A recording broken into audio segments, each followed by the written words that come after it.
Ya, bertemu lagi dengan channel Sri Wisnu bersama saya Sri Wisnu. Saat ini kita berada di backstage di pementasan Candi Sendratari Ramayana Candi Prambanan.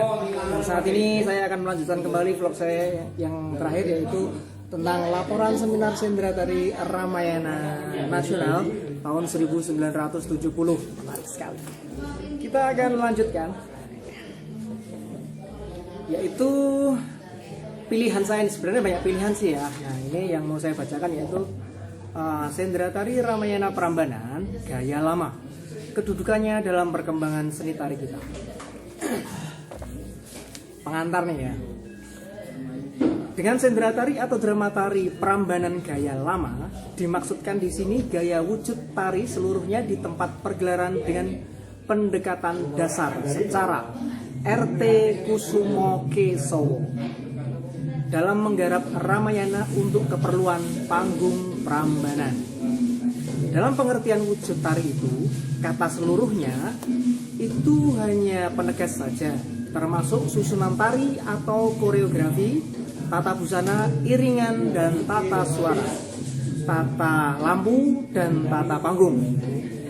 Iringan dan maaf nih, untuk mudahnya Prambanan gaya lama seterusnya juga saya sebut secara singkat dengan nama-nama Prambanan lama atau Prambanan.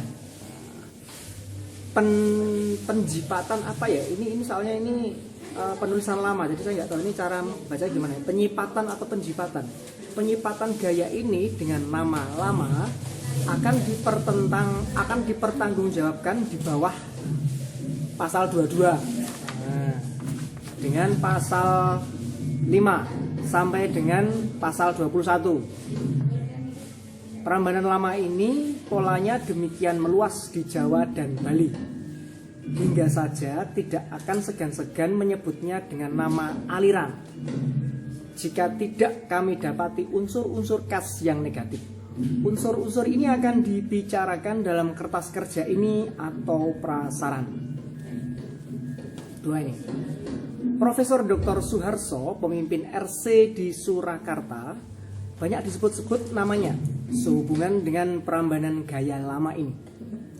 Beliau ini orang istimewa dan peranan penting dan jasa banyak dalam pimpinan, organisasi dan promosi Prambanan. Kami pribadi belajar banyak sekali tentang organisasi dari beliau ini pada waktu permulaan revolusi fisik kita. Ada pula gagasan-gagasannya yang digarap dalam susunan tari maupun wujud tari seluruhnya oleh RT Kusumo Kesowo tersebut dan atau pembantu-pembantunya. Tetapi Profesor Suharso itu bukan seorang penyusun tari atau koreograf, hingga nama beliau tidak saya hubungkan erat-erat dengan Prambanan gaya lama dalam pembicaraan teknik tari ini. 2. Dalam kertas ini banyak sekali saya gunakan istilah tradisi atau naluri dalam arti yang sama, yaitu segala sesuatu yang berhubungan dengan kebudayaan warisan yang belum dirasakan berubah atau berubah banyak menurut keperluan kita sekarang dalam kontak dengan kebudayaan-kebudayaan besar yang maju seperti Jepang dan Tiongkok. Tapi terutama kebudayaan-kebudayaan yang kita sebut Barat, tradisi tunduk pada wibawa masa lampau. Dalam beberapa segi, tradisi ini diantara kita sangat mementingkan upacara dan penggunaan lambang, kuat-kuat berkiblat pada mistik dan kesempurnaan. Arti tradisi ini sangat samar-samar dan memang kami kehendaki demikian dalam rangka maksud kertas ini supaya cukup luas dalam penggunaan. 4. Nah, ini dia, menarik. Ciri-ciri khas koreografi Prambanan gaya lama. Prambanan ada perkembangan koreografi sedikit-sedikit seja. Ini apa ya? Saya kurang tahu, ini ejaan lama. Sendikit seja. Dipentaskannya pertama kali 10 tahun yang lalu. Nah, 10 tahun yang lalu karena ini bukunya 1970, jadi mengacu ke 961 ya. Dipentaskannya pertama kali 10 tahun yang lalu. Walaupun demikian tidak sukar untuk menetapkan cirinya, pokok yang khas, yang 7 macam seperti berikut ini. 1. Pendekatan koreografi secara lahir. 2. Garapan pergolakan batin dan suasana pada dasarnya diserahkan pada peristiwa-peristiwa yang digambarkan secara lahir atau diserahkan pada dialog yang ditarikan secara wadak representatif dengan tari, gestikulasi tangan dan kepala, ditekankan atau tidak oleh gerak batang badan atau kaki. 3. Garapan beberapa suasana yang sama sekali salah. 4. Rata-rata rintik-rintik pada pola koreografi.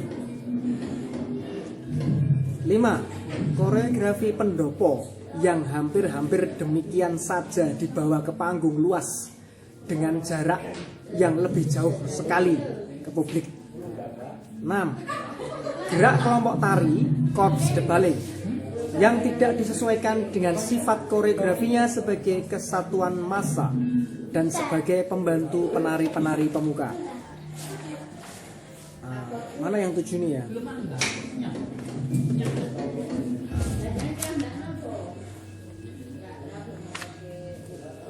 Nah, karena ini kan saya hanya membacakan apa ya, garis besarnya aja. Nah, ini sebenarnya detailnya banyak sekali ditemukan di buku ini, cuman saya bingung sekali untuk membacanya. Iya, Mas. Karena buku ini diterbitkan saya belum lahir, jadi ini ejaannya saya sangat bingung sekali dan cara penulisannya juga bingung.